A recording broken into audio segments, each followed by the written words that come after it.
Hi hello viewers, welcome to Nakshatra Tamil channel. இந்த சேனலுக்கு first time அப்படின்னா மறக்காமல் சப்ஸ்கிரைப் பண்ணி பக்கத்தில் இருக்கிற பெல் ஐக்கனை ப்ரெஸ் பண்ணிக்கோங்க. அப்போ தான் நான் போகிற வீடியோஸ் எல்லாமே உங்களுக்கு அலர்ட்டாக வரும்.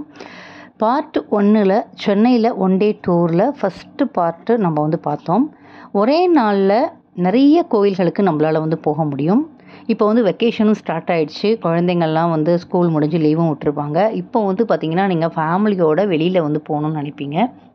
ஸோ ரொம்ப நாளாக நிறைய கோயில்களுக்கெலாம் போகணுன்னு நினைக்கிறவங்களுக்கு இந்த பதிவு ஒரு நல்ல ஒரு தகவல்கள்லாம் இருக்கும்.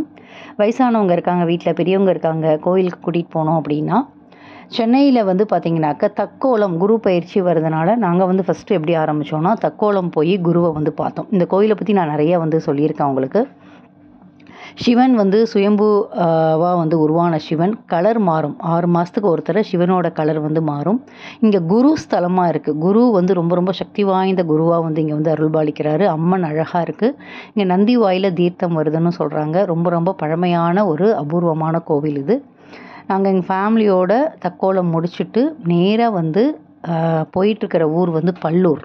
நான் தக்கோலம் ஏற்கனவே பார்த்துருக்கேங்க. ஆனால் இப்போ குரு பயிற்சி வருதுனால இன்னொரு தடவை போய் தக்கோலம் பார்க்கணும் அப்படின்னு சொல்லிட்டு அந்த தக்கோலமும் சுவாமியை நின்று நிதானமாக ரொம்ப ரொம்ப அழகாக அபிஷேகம்லாம் பார்த்துட்டு நேராக பல்லூர். இந்த பல்லூர் வராகி அம்மன் பார்த்திங்கனாக்க ரொம்ப ரொம்ப சக்தி வாய்ந்த அம்மன். ஆதி வராகி அப்படின்னு சொல்லுவாங்க. ஃபர்ஸ்ட்டு வராகி அம்மன் இங்கே தான் உருவானாங்க.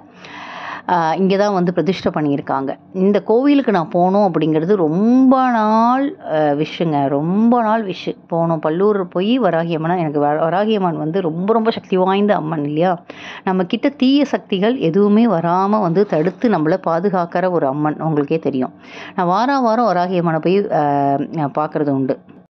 கடவுளோட அருளால் வாரம் வராகி அம்மன் கோவிலுக்கு நான் போயிடுவேன். இந்த பல்லூர் போகணும் அப்படிங்கிறது பார்த்திங்கனாக்க எனக்கு ரொம்ப நாள் விஷ். அதனால் தக்கோலத்துலேருந்து ஒரு 20 to 25 minutes டிஸ்டன்ஸில் இந்த பல்லூர் வராகி அம்மன் கோவில் இருக்குங்க. இந்த பல்லூர் வராகி அம்மனில் பார்த்திங்கனாக்க ஒரு ஆற்றுல மிதந்து கிடச்சி இங்கே அருள்பாலிக்கிறாங்க. ஒரு துஷ்ட அரக்கனை அழிச்சவங்க இந்த வராகி அம்மன். 7 சப்தமார்களில் ஒருத்தவங்க தான் வராகி அம்மன் அப்படிங்கிறது நமக்கு தெரியும். இந்த வராகி இந்த கோவிலில் பார்த்திங்கனாக்க தேய்பிறை அஷ்டமியில் எப்படி பைரவருக்கு நம்ம விளக்கு தேங்காயில் போட்டு ஏற்றுவோமோ, இங்கே பஞ்சமியில் பார்த்திங்கனாக்க அஷ்டமிலையும் பஞ்சமிலையும் ஒரு வாழை இலையில் மஞ்சள் கலந்த அரிசியை பரப்பிட்டு அதில் தேங்காய் வச்சு நல்லெண்ணெய் தீபம் ஏற்றி வழிபடுறாங்க.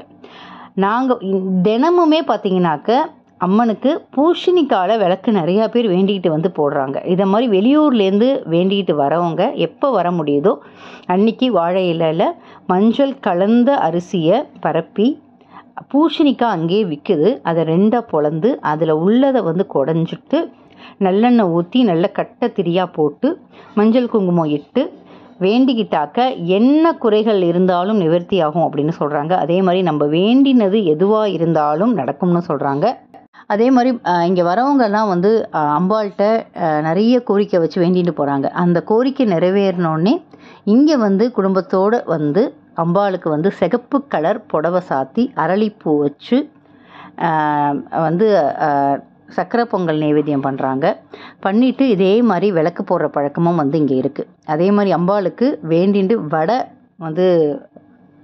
செஞ்சு சாத்துறாங்க. அதே மாதிரி செவ்வாய்க்கிழமை செவ்வாய் ஓரையிலும் சரி செவ்வாய்க்கிழமையிலும் சரி அரளிப்பூ சாத்தி அம்பாளுக்கு பார்த்திங்கன்னா மாதுளையால் அர்ச்சனை பண்ணினாக்க பில்லி சூனியத்துலேருந்து அத்தனையும் என்னென்ன நெகட்டிவிட்டி நமக்கு இருக்கோ அத்தனை நெகட்டிவிட்டியும் நம்மளை விட்டு போகும் அப்படிங்கிறது ஒரு ஐதீகமாக இருந்துட்டு இருக்குது.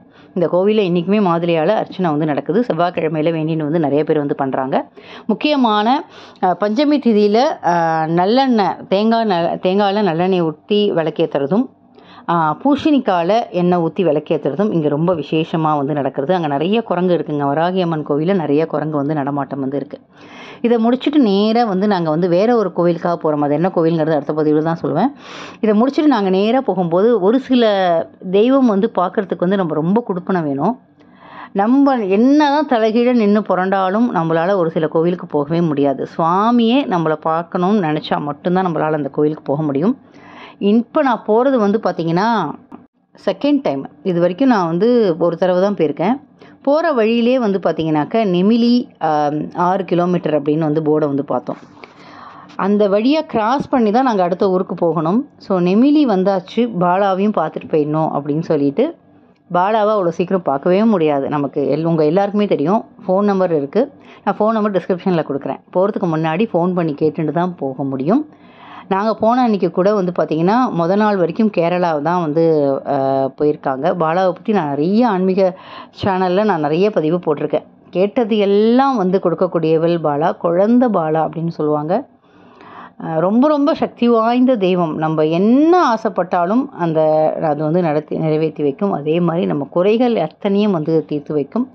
பாலாவுக்கு போகும்போது வந்து பார்த்திங்கன்னா சாக்லேட் தான், அது குழந்தை அப்படிங்கிறதுனால சாக்லேட்டை தான் பிரசாதமாக வந்து கொடுக்குறாங்க. நம்ம சாக்லேட்டு தான் வாங்கிட்டு போகணும், புடவை வாங்கிட்டு போகலாம், உங்களுக்கு அன்னதானத்துக்கு பணம் கொடுக்கலாம். இது மாதிரி நிறைய வந்து பாலா பேரை சொல்லி நிறைய அன்னதானம் வந்து அங்கே வந்து நிலமுமே வந்து பண்ணுறாங்க. ரொம்ப ரொம்ப சக்தி வாய்ந்தது நெமிலி பாலா. பெரியவாளுக்கு வந்து கண் எதிரே வந்து காட்சி கொடுத்த தெய்வம் அப்படிங்கிறது நம்ம எல்லாருக்குமே வந்து தெரியும். ரொம்ப ரொம்ப சக்தி வாய்ந்ததுங்க. எனக்கு ரொம்ப மனசு கஷ்டம் வரும்போது என்னோடய லைஃப்பில் டேர்னிங் பாயிண்ட்டு, இந்த கோயிலுக்கு வந்ததுக்கப்புறம் என் லைஃப்பில் வேறு மாதிரி டேர்னிங் பாயிண்ட்லாம் நடந்திருக்கு. இந்த கோவிலில் வந்து பார்த்திங்கன்னா முன்னாடிலாம் வந்து ஒரு சிட்டு வந்து எடுக்க சொல்லுவாங்க. 100 ரூபா பணம் கட்டினா சிட்டு வந்து நிறையா இருக்கும். நம்ம சுவாமியை வேண்டிட்டு நம்ம ஒன்று எடுத்தோம்னா நம்ம என்னத்துக்காக அந்த கோரிக்கை வைக்கிறோமோ அது நடக்குமா நடக்காதா அப்படிங்கிறது நமக்கு வந்து தெரியும். அதே மாதிரி இந்த தடவும் வந்து பார்த்திங்கன்னா அந்த சிட்டுவில் ஒரு புக்கு மாதிரி ஒன்று வந்து நம்ம வந்து எடுத்தோம். அந்த புக்கிலேயே நம்ம நினச்ச செய்தி, நம்ம என்ன நினச்சிட்டு வந்து கேட்குறோமோ அதுக்கான செய்தி வந்து நமக்கு வந்து கிடைக்கும். ரொம்ப ரொம்ப எனக்கு ரொம்ப நம்பிக்கை, எங்கள் பாலா மேலே ரொம்பவே நம்பிக்கை உண்டு. அதுவும் வந்து பார்த்திங்கன்னா எனக்கு என்னோடய பர்த்டே அன்றைக்கி ஃபர்ஸ்ட் டைம் ஒரு 4-5 வருஷம், அதுவும் அந்த பதிவும் நான் உங்களுக்கு வந்து போட்டிருப்பேன். அப்போ தான் நான் வந்து போனேன். போயிட்டு வந்ததுக்கப்புறம் ரொம்ப அபார நம்பிக்கை வந்துடுத்து. ரொம்ப பிடிக்கும் எனக்கு. இந்த தடவையும் போனோம். சின்ன உருவத்தில் பாலா வந்து உட்காந்தாங்க. பக்கத்துலேயே ராஜராஜேஸ்வரி அம்மன் வந்து இருந்தாங்க. போயிட்டு உட்காந்து அந்த கதையெல்லாம் கேட்டுட்டு சுவாமிக்கு வந்து நம்மளால் முடிஞ்சதை வந்து சாக்லேட் மாதிரி வாங்கி கொடுத்துட்டு அப்புறம் 100 ரூபா பணம் கட்டி, மனசில் நிறைய குழப்பங்கள் எப்போதுமே நிறையா இருக்கும், நமக்கு நிறைய கவலைகள் இருக்கும், சொல்ல முடியாத பல பிரச்சனைகள் வந்து தெய்வத்திட்ட தான் நம்மளால் சொல்ல முடியும் அப்படின்னு சொல்லுவாங்க.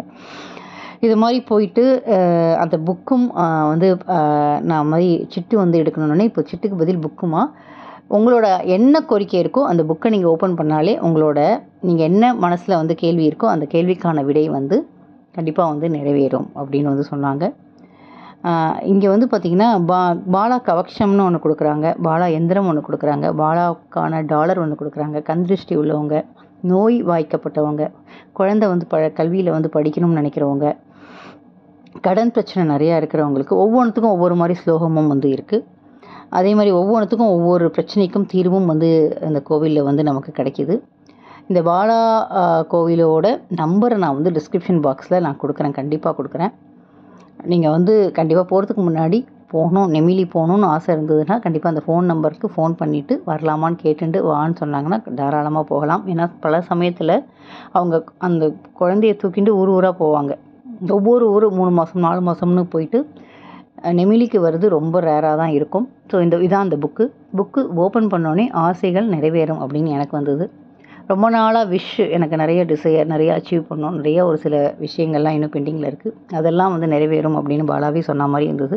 கொஞ்சம் மனது நிம்மதியாகவும் இருந்தது. இதுதான் வந்து அந்த புக்கில் வந்து அவ்வளோ ஸ்லோகம் இருக்குங்க.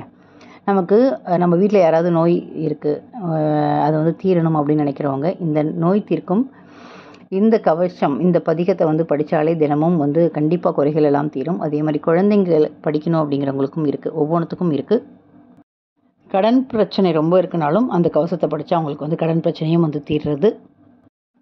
நம்ம வந்து நம்பிக்கை தாங்க, ஒரு விஷயத்தை நம்பிக்கையோடு பண்ணும்பொழுது அதுக்கான ஆற்றல் வந்து அதிகமாக இருக்கும். ஒரு தெய்வத்தை நம்பினோம் அப்படின்னா நிச்சயமாக வந்து நம்மளை கைவிடாது அப்படிங்கிற ஒரு நம்பிக்கை வேணும். எனக்கு வந்து நெமிலி பாலா வந்து ஒரு பர்சனலாக வந்து எனக்கு பார்க்க வந்து கொடுத்து வச்சுருக்கு அப்படின்னு தான் சொல்லணும். நான் போனப்போ கோவிலும் வந்து திறந்திருந்தது. போயிட்டு பாலாவை நிம்மதியாக உட்காந்து பார்த்துட்டு அந்த புக்கையும் வாங்கிட்டு நாங்கள்லாம் வந்து கிளம்பினோம். தினமுமே நான் அந்த கவசங்கள்லாம் வந்து படிக்கிறது உண்டு, இன்றைக்கும் வந்து படிக்கிறது உண்டு. இதை முடிச்சுட்டு வேறு ஒரு கோயிலுக்கு போனோம். அது என்னங்கிறது அடுத்த பதிவில் சொல்கிறேன். டாடா.